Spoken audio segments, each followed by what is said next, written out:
자, 지금부터는 뜨는 해를 알아볼 겁니다. 내일장 불타는 종목 발굴해야겠죠. 찜해주 시간입니다. 자, 내일장 투자 포인트를 짚어드리는데 시청자 이벤트도 함께하는 코너입니다. 지금 유튜브 EBC 채널로 들어오셔서 전문가분들의 종목을 댓글로 맞춰주시면 됩니다. 두 전문가의 종목 두 개를 모두 다 맞추셔야 된다. 그래야 쿠폰이 선물로 나간다는 점 양해 드리고요. 자, 이벤트는 종목명이 공개되기 전까지 진행됩니다. 당첨자는 방송 끝나기 전에 공개를 해드릴 겁니다. 자, 우리 시청자분들 방송 끝까지 시청을 하시고 지금부터 댓글 많이 남겨주시기 바라겠습니다. 자, 일단 두 분의 전문가분들 찜해주 키워드부터 보죠.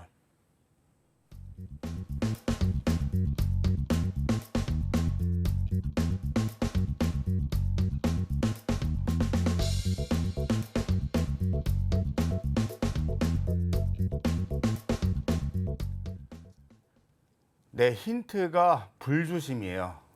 맞출 수 있을까요? 힘들다고 봐야겠죠. 신재생 두 마리 토끼입니다. 이건 비스무리하게 갈 수 있을 것 같아요. 불조심, 차장님. 네. 힌트 좀 들어가야 될 것 같아요. 첫 글자라도. 네. 저는 이거 굉장히 좀 쉽게 맞힐 수 있지 않을까라고 힌트를 가져왔는데 네. 아마 첫 글자. 이거에 대해서 조금 관심이 없으신 분들은 못 맞힐 수도 있겠네요. 네 글자고요. 총 첫 네. 번째는 한입니다. 한. 한. 네. 한으로 시작하는 네 글자다. 어느 정도 윤곽이 나올 것 같아요. 자, 우리 김태성 이사께서는 어떤 힌트를 좀 주시겠습니까? 요새 이제 육각형이라는 말 좀 많이 쓰잖아요. 밸런스가 좋다라는 말에 이제 육각형이라고 이제 표현을 그래요? 하는데 MZ세대 용어 잘 몰라가지고. 이 기업이 육각형 기업이 아닌가라는 생각이 들어서 힌트를 육각형 기업으로 하겠습니다. 밸런스를 잘 맞춘다. 네. 육각형인데 앞 글자는 일단은 대자로 시작하겠습니다. 대자. 몇 글자입니까 총? 5글자입니다. 5글자인데 대로 시작하고 네 글자인데 한으로 시작하는 두 종목입니다. 맞추실 수 있으시겠죠? 네. 오늘도 맞춰주시기를 바랍니다. 자, 이렇게 어떤 종목인지 그러면은 바로 확인을 좀 해볼까요? 네, 바로 한번 확인해 보죠. 네, 한국카본과 대명에너지 당첨자가 있으시길 기원해 드립니다. 자, 그러면은 우리 김태성 이사께서 대명에너지 좀 생소하실 수도 있을 것 같아요. 어떤 투자 포인트로 두 마리 토끼를 잡는다는 걸까요? 일단 신재생하면 우리가 총 5가지의 에너지원을 생각할 수 있죠. 전기, 수소, 원전, 이 풍력 그리고 원전, 풍력 그리고 태양광 이렇게 이제 5가지를 좀 말씀드릴 수 있을 것 같은데 네. 사실 전기하고 수소는 조금 따로 봐야 될 것 같아요. 아무래도 네. 이제 자동차 쪽으로 너무 붙다 보니까 그것을 제외하고 본다면 원전, 태양광, 풍력 이렇게 3가지가 남아 있는데. 일단 결국 제가 앞서서도 말씀드렸지만 지수와 상관없이 네. 그러니까 대내 변수와 상관없이 실적이 잘 나오고 있고 그리고 앞으로 더 잘 나올 쪽을 선택을 해야 된다라고 하면 저는 신재생 에너지 쪽 특히나 원전 같은 경우에는 해외 수주와 지금 굉장히 밀접한 상황이라서 해외 수주가 잘 되면 실적이 좋아지겠지만 네. 그렇지 않다면 또 실적이 부담스러울 수 있잖아요. 그래서 원전까지 제의를 한다면 태양광하고 풍력은 꼭 체크를 해야 된다라고 좀 말씀드릴 수 있을 것 같고요. 지금 이제 이 태양광 하면 하나솔루션 여러분들 아마 바로 떠올리실 것 같고 네. 풍력하면 CS 윈드 혹은 CS 베어링 바로 이제 떠올리실 것 같은데 이 대명에너지 같은 경우에는 태양광 쪽 사업을 하면서 풍력 쪽 사업을 하는 기업이다라고 네. 보시면 됩니다. 일단 제가 이제 육각형이라고 해서 밸런스가 굉장히 좋다라는 의견을 드렸잖아요. 사실 이제 이 밸런스가 좋다라는 것은 역설적으로 단점으로 좀 이야기를 해보면 특색이 없는 기업일 수는 있어요. 하지만 지금처럼 시장의 변수 혹은 시장의 이 대내 이슈에 굉장히 민감할 수밖에 없을 때는 이쪽 사업도 잘하고 있고 저쪽 사업도 잘하고 있는 기업이 오히려 저는 유리하다라는 생각이 듭니다. 그 기준으로 봤을 때 대명에너지 같은 경우에는 국내 1위 민간 풍력 발전사 관련 이 기업이다라고 좀 보시면 될 것 같고요. 여기에 네. 이제 태양광 관련 이제 부품도 생산을 하면서 실적적인 부분 충분히 많이 늘어나고 있다라고 좀 보시면 될 것 같고 또 우리나라 정부 차원에서도 지금 계속 이 신재생 에너지에 대한 지원을 한다고 하잖아요. 그 지원 아무나한테는 안 줍니다.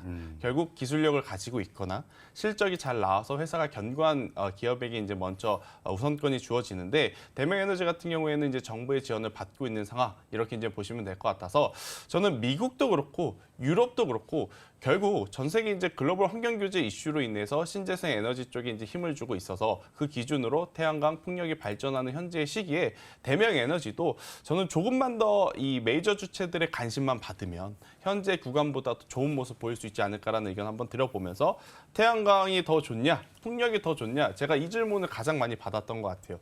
그래서 이제 제가 생각을 해보니까 두 기업의 두 섹터에 좀 발을 걸치고 있는 대명 에너지 쪽 관심 있게 보자라는 의견 드려보도록 하겠습니다. 좋습니다. 국내 1위 민간 풍력 발전소라는 것이 눈에 띕니다. 안 그래도 CS윈드의 분위기가 괜찮은 가운데 관련 섹터를 또 갖고 오셨어요. 가격 전략 한번 들어볼까요? 네, 일단 굉장히 짧게 가져왔어요. 네. 아무래도 지수가 좋지 않기 때문에 여기서 만약 지수도 종목군들도 한번 밀리게 되면 굉장히 또 머리가 아파질 수가 있어서 25,000원이라는 가격대가 이탈이 되게 되면 그때는 손절을 하시는 게 좋다라는 의견. 대신에 25,000원 가격대 이탈되지 않고 올라간다면 1차적으로는 박스 상단이라고 하는 35,000원을 제시드려 보도록 하겠고요. 만약 CS윈드가 혹은 하나솔루션이 지금보다 더 좋은 퍼포먼스 보이면요. 저는 35,000원이 문제가 아니고 4만 원까지도 볼 수 있지 않을까라는 의견 드려보도록 하겠습니다. 좋습니다. 대명에너지 가격 전략까지 들어봤습니다. 자, 그러면 사연관 차장께서 가져온 종목 한국카본의 매력 포인트 한번 알아볼까요? 네, 자나깨나 불조심 하셔야 될 것 같고요. 네네. 화재가 이제 났는데 이게 제작 라인 가운데 일부 공정에만 좀 해당이 된다고 합니다. 그래서 회사에서 발표한 거 보면은 IP 완제품 작년 매출 기준으로 7.4%가량 영향을 미칠 것 같은데 이게 끝공정임에도 불구하고 끝공정이기 때문에 전체 IP 공정의 매출을 다 잡았다라고 했어요. 그럼 이거보다 작아질 수 있다라는 거 우리가 염두에 둬야 될 것 같고요. 최근에 분위기 보면 어떻죠? HD, 한국조선해양 쪽에서 굉장히 수출을 잘하고 있습니다. 특히나 현대사무중공업이 열일을 하면서 LNG라던가 에탄올 같은 친환경 선박은 필수적으로 앞으로도 많이 대체가 될 수밖에 없다라는 건 그냥 기억을 하셔야 될 것 같고요. 그런 관점에서 봤을 때 LNG 운반선용 본행제를 하는 이런 기업들, 또 동성화인텍 같은 기업도 있습니다. 같이 좀 보셔야 되는 건 분명히 맞다라고 생각이 되고요. 지금 LNG 운반선의 화물창 종류인 여러 가지를 대우조선해양 쪽에서 동사에게 발주를 했습니다. 그래서 올해 매출액이 5,500억 수준으로 최대가 나올 것 같고요. 주요 본행제 제품들이 다 적용될 수 있는 선박들에 의해서 수주 잔고는 계속 쌓이고 있다라는 점을 꼭 기억을 하셔야 될 것 같습니다. 네, 대우조선해양이 최근에 주가가 굉장히 오래 들어와서 계속 우상향을 보였단 말이에요. 네. 그 관련해서 지금 납품을 한국카본이 맡고 있는데 지속적인 지금 화재 사건을 좀 이겨내고서 지속적인 성장이 가능할까요?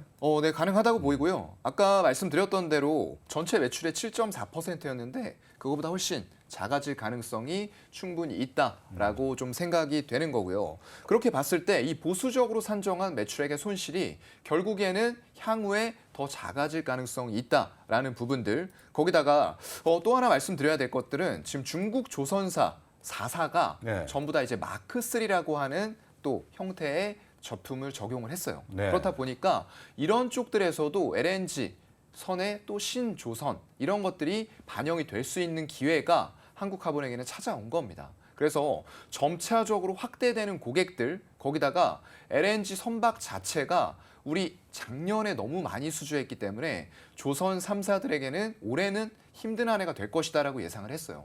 하지만 그럼에도 불구하고 LNG선이 아닌 에탄올 같은 친환경 선박들의 발주들이 늘어나고 있다는 거예요.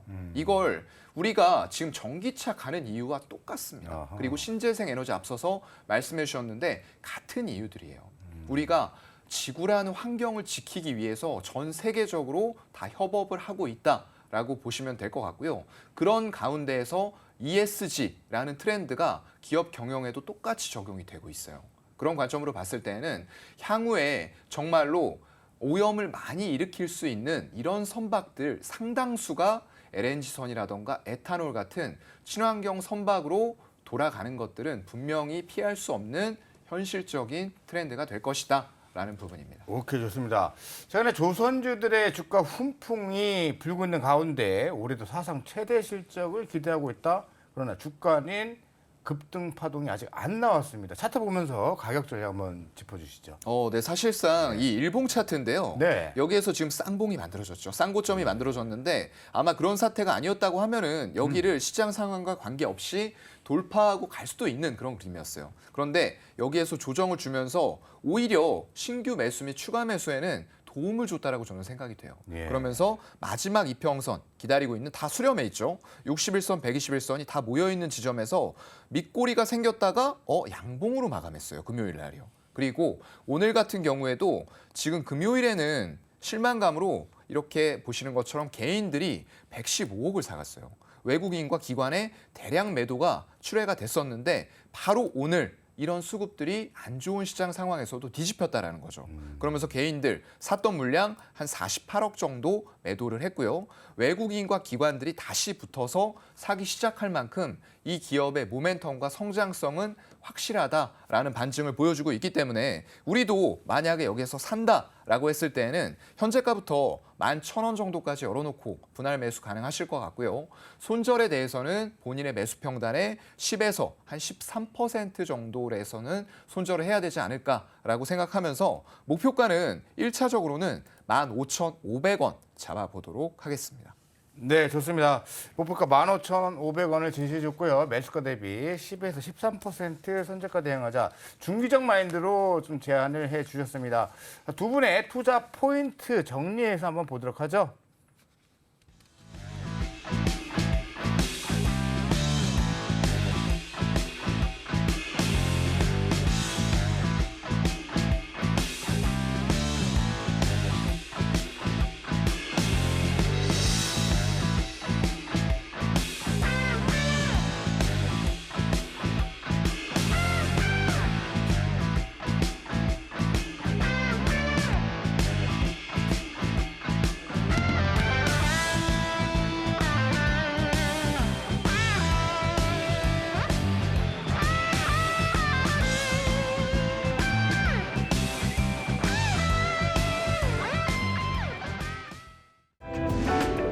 이로운 경제 채널 EBC